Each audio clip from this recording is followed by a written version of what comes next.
Tenemos ya la posibilidad de dialogar con el doctor Francisco Gil White, con quien ya hemos hablado en más de una oportunidad y en su expertise, entre tantas que tiene, es su estudio del Medio Oriente, especialmente el tema antropológico, el tema de las diversas culturas y por supuesto no podíamos dejar de consultarlo sobre este momento tan particular del Oriente Medio, más que nada teniendo en cuenta la aparición o la reaparición de Donald Trump.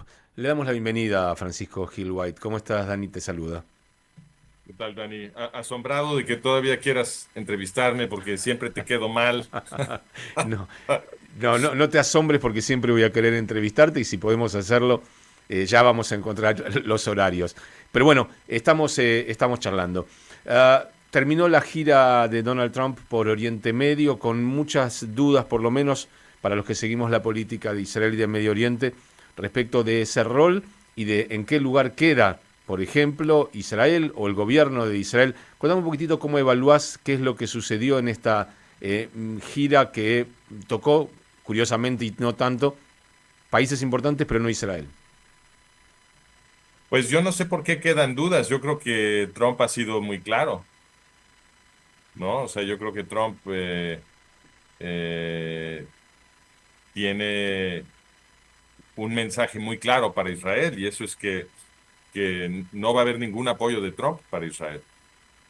Mira, podemos empezar por Qatar, que es lo más importante, porque el actor que atacó a Israel el 7 de octubre de 2023 que causó toda esta crisis en la que seguimos, porque la guerra no ha terminado, ese es Qatar. Qatar es el padrino de Hamas. Qatar es el que financia a Hamas. Es el que estuvo apoyando toda la creación de la red de túneles que se construyó debajo de Gaza. Todo el subsuelo de Gaza es una red de túneles terroristas. Eso se hizo con dinero catarí. Las armas se consiguieron con dinero catarí. Qatar es el que alberga a los jefes de Hamas, es el que negocia por ellos. Y no solamente es Hamas, obviamente hay que considerar también todo lo que hace Qatar gastándose su dinero infinito, promocionando y apoyando el yihadismo internacional en todas partes. Entonces, el yihadismo antisemita, el yihadismo dedicado a la destrucción del Estado de Israel, todo eso lo está financiando Qatar. Entonces, si Qatar es el Estado que atacó a Israel, ¿por qué Israel no se ha defendido de Qatar? Porque si Israel lo único que hace es, toda la guerra parece un juego. Envían a los soldados israelíes una y otra vez a liberar el mismo pueblo en Gaza. Lo liberan, se salen, jamás regresa, hay que volverlo a liberar. Y cada vez que envían otra vez soldados a liberar, se pierden vidas israelíes. Este es un proceso diseñado para asesinar judíos israelíes. Eso es lo que está haciendo el gobierno de Israel. ¿Por qué no ataca a Qatar? ¿Por qué no va directamente a la fuente del problema, al actor que te atacó, que es Qatar? La razón es muy sencilla. En Qatar está la base militar estadounidense más importante en toda la zona de África Norte, Oriente Medio y Asia Central. La alianza de Qatar con Estados Unidos es muy, muy estrecha, es íntima. El mismo Trump lo ha dicho. La gente quiere decir, no, es que Trump está construyendo un campo de golf en Qatar y los cataríes le están regalando un avión para Air Force One y Witkoff, que es su enviado para Oriente Medio, los cataríes le anularon una deuda y entonces ahí hay unos intereses, no tiene nada que ver, nada de esto. Estas son detalles al margen. Lo que es fundamental y que no tiene absolutamente nada que ver con Trump, sino con toda la política exterior de Estados Unidos que ha sido perfectamente consistente a lo largo de todas las administraciones, sean demócratas o republicanas, es que Qatar es su principal aliado en Oriente Medio. Ahí tienen su base militar más importante para proyectar poder en toda la zona. Entonces, Estados Unidos no es aliado de Israel. ¿De qué estamos hablando? Si Israel fuera el principal aliado de Estados Unidos en Oriente Medio, estaría toda la base militar gringa con la cual despliegan poder en la zona en Israel, pero la pusieron en Qatar, que es el estado enemigo de Israel, que quiere exterminar a los judíos israelíes y que atacó a Israel el 7 de octubre. Entonces, la estructura que tenemos es una en la cual el enemigo de Israel es el mejor amigo de Estados Unidos. Ahí está la base gringa que actúa como un escudo detrás del cual se protege Qatar para atacar con impunidad a Israel. Israel no puede atacar porque estaría atacando a Estados Unidos. Y lo que tenemos en el gobierno de Israel es un grupo de sirvientes de Estados Unidos que están haciendo como que son gobernantes y líderes de Israel, pero son todo lo contrario. Son sirvientes de Estados Unidos que al ser el padrino de Qatar, pues es el que realmente atacó a Israel el 7 de octubre. Si tiene sentido decir que el verdadero enemigo, o digamos, el enemigo más grandote de Israel en el ataque del 7 de octubre es Qatar, porque Qatar es el que está financiando a Hamas y armando a Hamas, bueno, pues idéntico tiene sentido decir que el verdadero o el más grande enemigo de Israel es Estados Unidos, porque Estados Unidos es el que vuelve fuerte a Qatar. Sin la base estadounidense en Qatar, Qatar estaría totalmente indefenso, sería conquistado por cualquier poder regional de la zona. No tiene manera de defenderse, es una peninsulita de arena de nada, más pequeña que Connecticut. Entonces, la estructura ya estaba clara, mucho antes de que Trump fuera a Oriente Medio, mucho antes de que Trump fuera electo. O sea, la alianza entre Estados Unidos y Qatar es anterior a Trump. ¿Y cómo juega en este caso un no tan amigo, pero con charlas consistentes en este momento como Irán?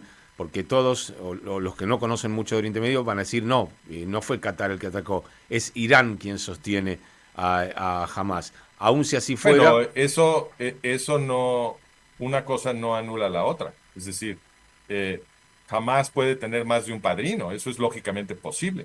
Y de hecho, esa es la realidad.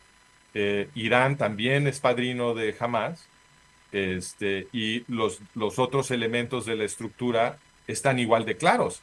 Así como hay un escudo gringo que impide que Israel contraataque contra Qatar, hay un escudo gringo que impide que Israel contraataque contra Irán. Ya lo vimos. Tanto Biden como Trump se dedicaron a proteger a Irán de Israel.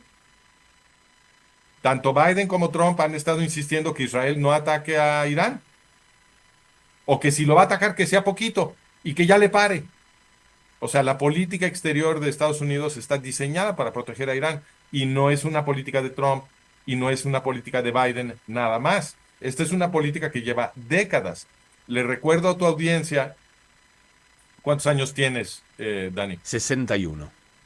61, que entonces eres un poquito más viejo que yo. Yo tengo 56. Entonces, pero tú estás muy bien conservado, ¿eh? Felicidades. Sí, ese es el frío que me mantiene. No, no, qué bárbaro. O sea, deberías de escribir un artículo, un libro de cómo combatir la vejez, porque estás tremendo, Dani. Felicidades. Bueno, Pero gracias.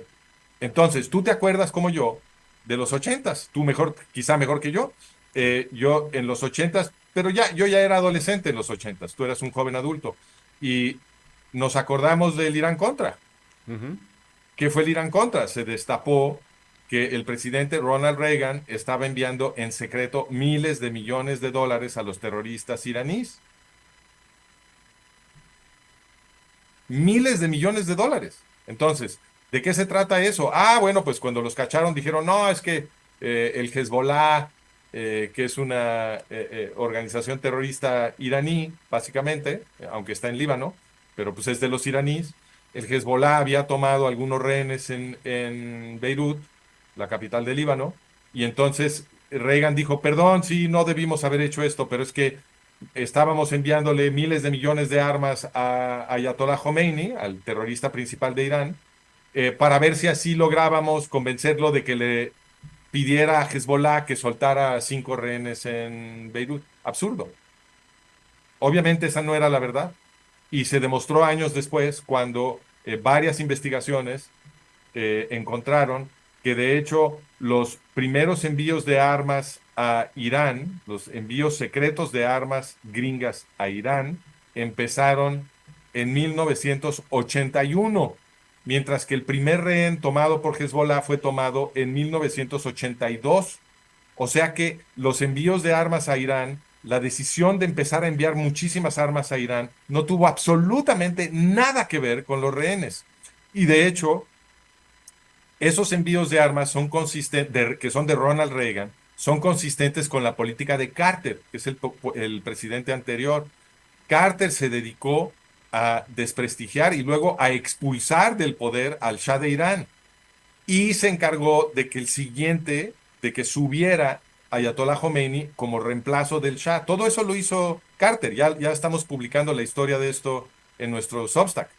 Entonces, hay una total continuidad de política entre los presidentes gringos. Después de Reagan, toda la política, y esto también lo vamos a publicar muy pronto, toda la política de todos los presidentes de Estados Unidos, desde Carter a la fecha, ha sido proteger y fortalecer a Irán. Piensa nada más en primer lugar, nunca atacan a Irán. Los gringos nunca atacan a Irán. Irán es intocable. ¿A quién sí atacaron? A Irak. A Irak. Irak era el rival de Irán. Nuevamente la misma estructura. Si algo le estorba a Irán, Estados Unidos se encarga de quitarlo. Entonces, quitaron del tablero a Irak y es la consecuencia, y esto todo el mundo lo reconoce, la consecuencia fue que Irak se volvió la provincia occidental de Irán. Irán ahora controla toda la política y todas las instituciones en Irak. Entonces, le dieron Irak a Irán. Esa es una consecuencia de la política gringa. Y de hecho le dieron un corredor de tierra a Irán hasta la frontera norte de Israel, porque con los Assad, Irán también controlaba Siria y con Hezbollah controla Líbano. Entonces, lo que hicieron los gringos fue quitar un estorbo, que era Irak, y le dieron un corredor de tierra a los iraníes hasta la frontera norte de Israel. Entonces, toda la política gringa es consistente. Han estado armando a Hezbollah. Trump está enviando armas al ejército de Líbano, que es el ejército de Líbano es una sucursal de Hezbollah desde hace muchos años. Y no es Trump, no es Trump. Lo mismo hacía Biden y lo mismo hacían los anteriores. Lo mismo hacía Obama. Lo mismo hacían los dos Bushes, etcétera. Esto es totalmente estándar y consistente en la política exterior de Estados Unidos. Llevan enviando miles de millones de dólares al ejército libanés desde 2003. Están armando a Egipto. ¿Desde cuándo? Desde 79, cuando se firmó el absurdo acuerdo de disque paz entre Anwar Sadat y Menachem Begin, que por supuesto nunca se debió de haber firmado. Eh, con eso Israel perdió el Sinaí. El Sinaí lo protegía perfectamente de Egipto. Ah, no.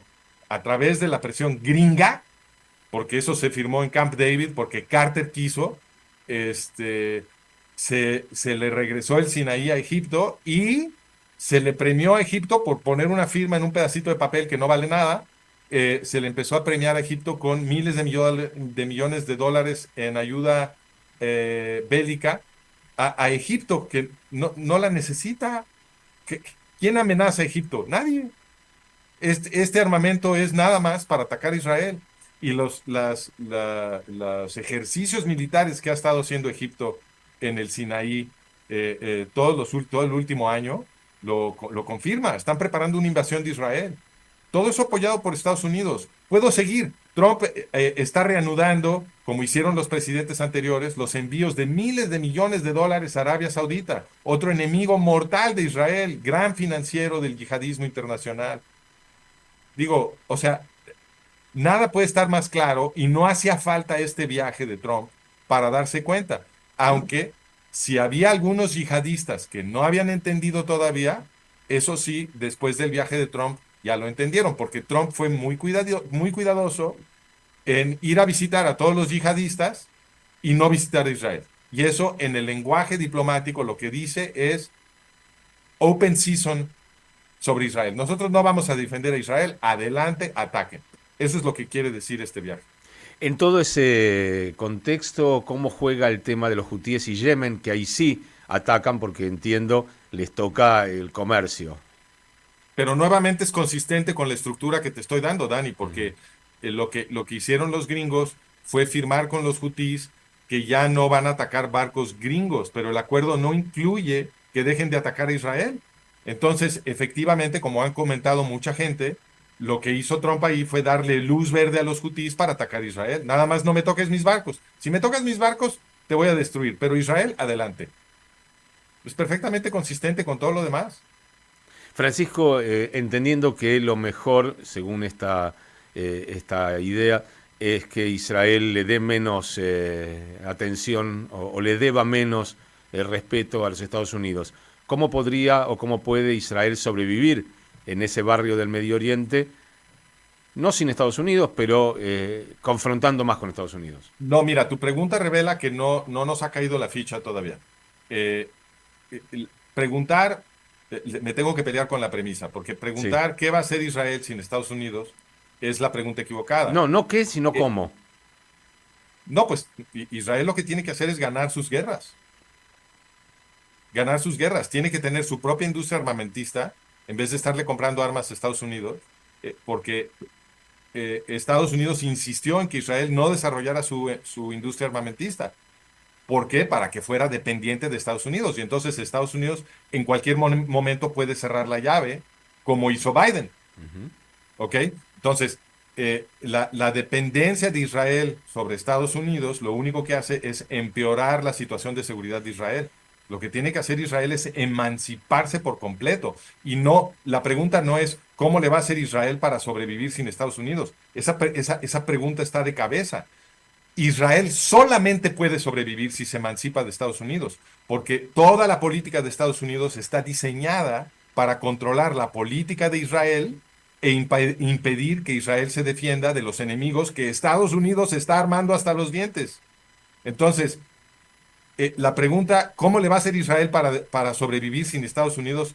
Es una pregunta que no ha entendido la estructura geopolítica. La única forma que tiene Israel de sobrevivir es total emancipación de Estados Unidos y una orientación a la total derrota de sus enemigos yihadistas, porque ellos no entienden más que el lenguaje de la fuerza.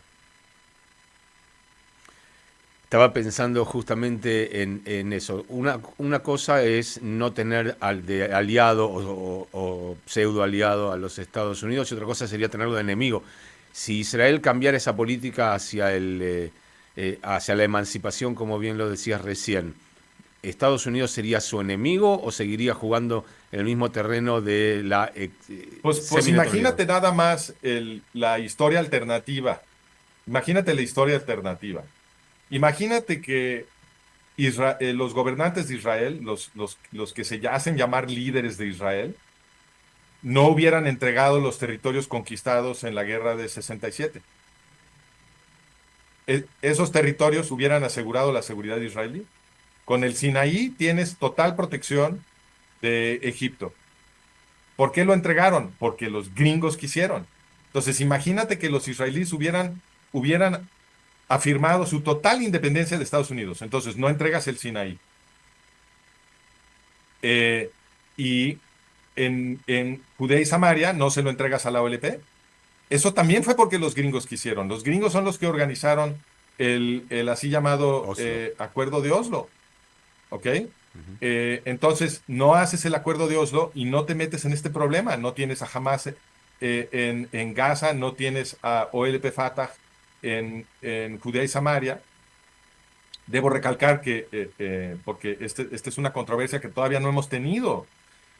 Los acuerdos de Oslo, nadie lo está comentando, los acuerdos de Oslo se aprobaron, bueno, Oslo uno se aprobó con un margen creo que de 8 votos, y Oslo 2 se aprobó con un margen de un voto.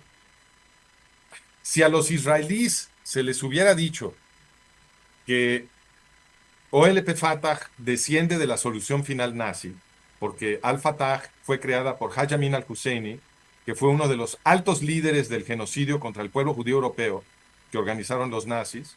Él fue un alto funcionario nazi y al mismo tiempo es el padre fundador del movimiento árabe palestino. Y ese señor se encargó de organizar divisiones enteras de la SS de Heinrich Himmler, y también administró el sistema de campos de muerte con Adolfo Eichmann. La organización que él fundó después de la guerra, porque no lo enjuiciaron, lo dejaron escapar, la organización que él fundó en la posguerra se llama Al-Fatah. Y Al-Fatah se comió a la OLP por ahí del año 1970. Y eso ya a partir de 1968 más o menos, nadie volvió a mencionar a Husseini en ningún lado. Había sido mundialmente famoso. Y los medios y las universidades dejaron de hablar de él a partir de más o menos 1970, dejaron de hablar de él.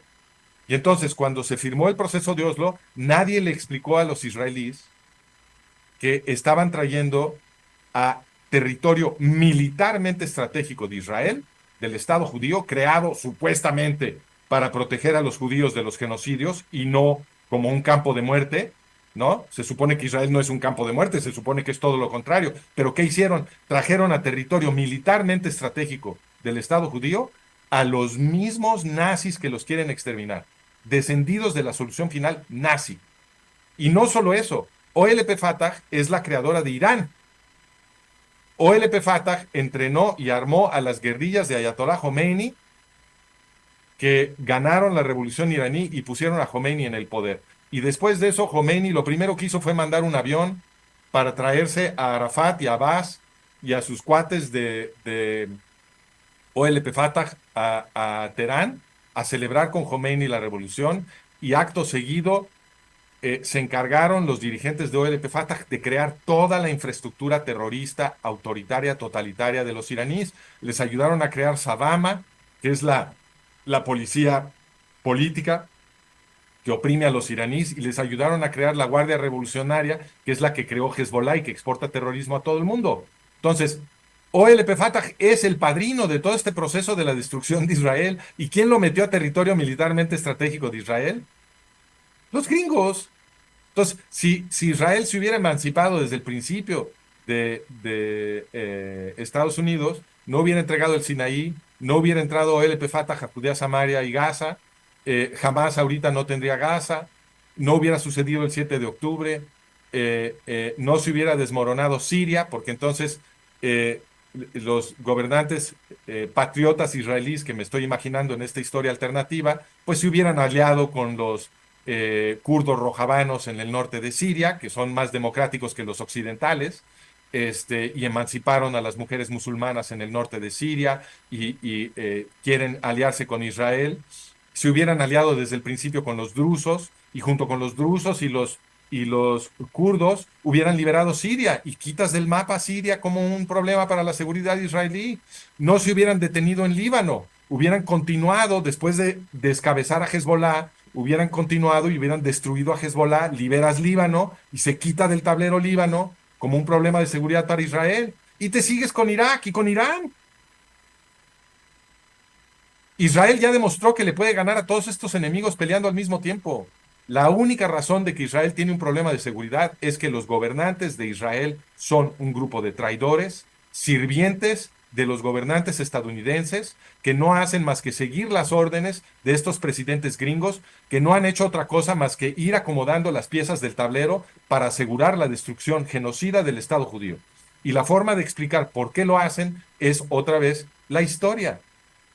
Para entender a los gobernantes gringos, tienes que entender que el movimiento eugenista, que es el que produjo el nazismo alemán, se dirigía desde Estados Unidos. Fue la cúpula gringa en la primera mitad del siglo XX, las grandes fortunas de Rockefeller, de Carnegie, de Ford, y de Thomas Watson, el de IBM, los Harriman, algunos otros. Todo esto documentado por el historiador Edwin Black con lujo de detalle, en un libro muy importante que se llama La guerra contra los débiles, War Against the Weak. Todos estos grandes potentados monopolistas gringos que controlaban la política en Estados Unidos, ellos son los que financiaron el eugenismo alemán y la transformación del eugenismo alemán en el nazismo alemán. Eso lo hicieron los gringos. Una vez que entiendes esto, entiendes que la Segunda Guerra Mundial fue un teatro. Obviamente se murió muchísima gente, pero la enemistad entre los gringos y los nazis, eso fue un teatro. Y entonces ya puedes entender por qué a la mitad de la guerra varios funcionarios del Departamento del Tesoro escribieron un documento muy importante que se llama La complicidad de este gobierno en la matanza de judíos. Y ese documento, otra vez, elaborado por funcionarios de rango medio del Departamento del Tesoro, entregado a el secretario Morgenthau, que era el secretario del Tesoro, diciendo, este gobierno gringo, nuestro gobierno, está colaborando con los nazis en la destrucción del pueblo judío europeo.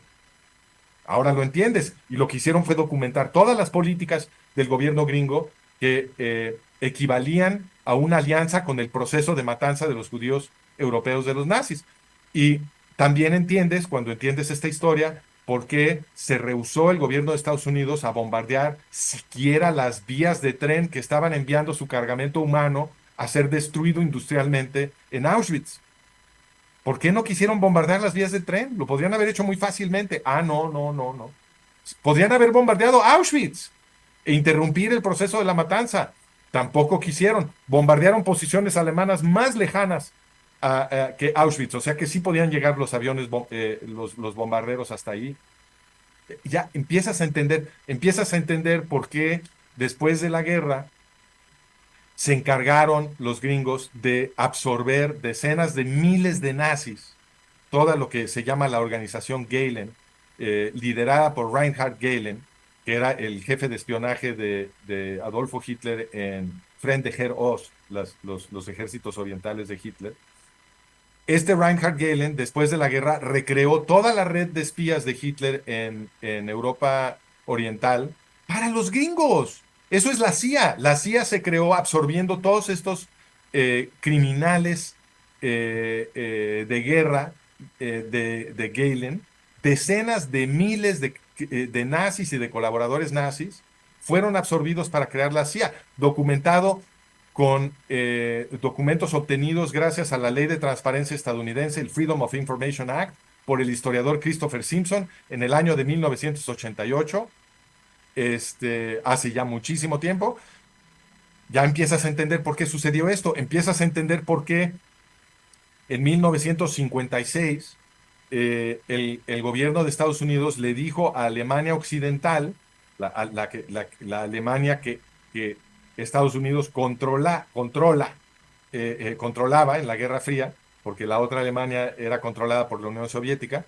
En 1956 el gobierno de Estados Unidos le dijo al gobierno de Konrad Adenauer en Alemania, ahora tu agencia de espionaje va a ser la la organización Gehlen. O sea, los mismos espías que le armaron la CIA a los gringos, los mismos espías nazis, ahora los gringos en 1956 le dijeron a Alemania, esta va a ser tu agencia de espionaje. Y la organización Gehlen, dirigida por el nazi Gehlen, se convirtió en el Bundesnachrichtendienst, nunca lo puedo pronunciar, en 1956 se convirtió en el BND, el equivalente de la CIA en Alemania. Regresaron a los nazis al poder en Alemania. Ya lo puedes empezar a entender. Todo cuadra.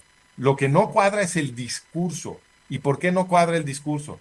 Porque los gobernantes de Estados Unidos, a través de los medios que controlan, porque todos los medios han sido corrompidos justamente a través de estos servicios clandestinos que crearon, el discurso que nos dan es que Estados Unidos es el mejor amigo de Israel. ¿Por qué? Porque si nos dijeran la verdad, habría una revolución en Occidente. ¿Cómo que regresaron a los nazis al poder? ¿Cómo que están organizando otro genocidio? No, el discurso que nos organizaron es que los judíos israelíes supuestamente se volvieron los nuevos nazis, los palestinos se volvieron los nuevos judíos, supuestamente Israel está cometiendo un genocidio. Eso es lo que los medios controlados nos dicen para que la conciencia de los occidentales se voltee en contra de los judíos, igualito que lo hicieron en los 20 y en los 30, cuando la propaganda occidental volteó a los occidentales en contra de los judíos europeos y los hizo cooperar con la matanza nazi. Están repitiendo todo el proceso. ¿Dentro de ese proceso incluís el tema de las universidades americanas? Bueno, no lo hemos comentado aquí, pero tienes razón, encaja perfecto con todo el patrón, porque ¿qué ha hecho Estados Unidos a través de Qatar? Recordemos que la estructura, Estados Unidos controla la política exterior de Qatar. ¿Por qué? Porque Qatar no puede ser defendido a menos que Estados Unidos tenga una base militar ahí. En el momento en que Estados Unidos quite su base militar, Arabia Saudita conquista Qatar, o Irán, o Irak. Cualquier poder regional va a conquistar a Qatar. Entonces, la política exterior de Qatar es la política exterior de Estados Unidos. Ellos la deciden. ¿Y qué está haciendo Qatar? Se está gastando miles de millones de dólares corrompiendo todo el sistema universitario de élite en Estados Unidos. Lleva décadas haciendo esto. ¿Y qué es lo que producen con esa corrupción? Producen todas estas protestas. En primer lugar, cambian el currículum, ¿no? Que generan un currículum que es totalmente antijudío, antisemita, anti-israelí, pro-musulmán, pro-Hamas, pro-LP, no pro-palestino. Es importante no decirlo así, porque estas organizaciones que apoyan en todas las universidades gringas como supuestas grupos que luchan por la liberación de los palestinos, en realidad oprimen a los palestinos. Entonces, no hay que decir que esto es pro-palestino, eso es falso. Estos grupos lo que hacen es destruir a los árabes palestinos.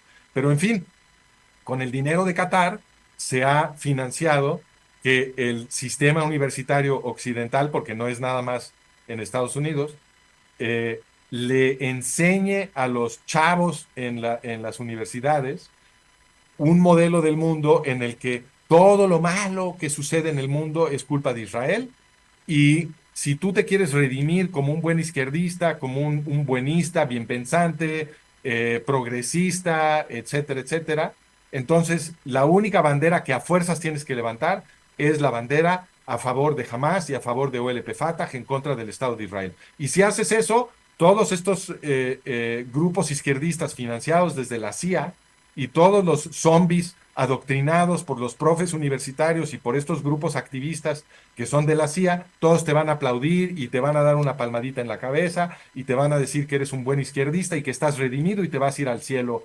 izquierdista. Toda esa estructura fue armada para desprestigiar a Israel y generar apoyo de a pie, de los occidentales de a pie, para toda la estructura que se ha montado para producir el nuevo genocidio en contra del pueblo judío. Francisco, me quedaría 10 horas hablando, no las tenés vos y tampoco las tengo yo, pero lo vamos a seguir haciendo en otro momento. Te mando un abrazo muy, muy grande y que tengas un buen día hoy. Otro para ti, Dani, las veces que quieras y voy a contratar a alguien que me explique cómo funcionan los usos horarios Es muy para ya fácil. no sufrir Para, de pa- dislexia horaria. para ti ahora son 3 horas menos que nosotros. Por lo menos Es así nos... correcto, me voy a tratar de acordar. Un abrazo grande. Gracias, Dani. Allí está el doctor Francisco Hill White. Es un hombre formado en la Universidad de Chicago, tiene una maestría en Ciencias Sociales de la Universidad de California, un doctorado en Antropología Evolutiva y Sociocultural, experto en temas de Oriente Medio, especialmente lo que tiene que ver con los pueblos, con la antropología de los pueblos y por supuesto, como habrás visto, un hombre muy documentado. Son las 12:39, debemos una pausa.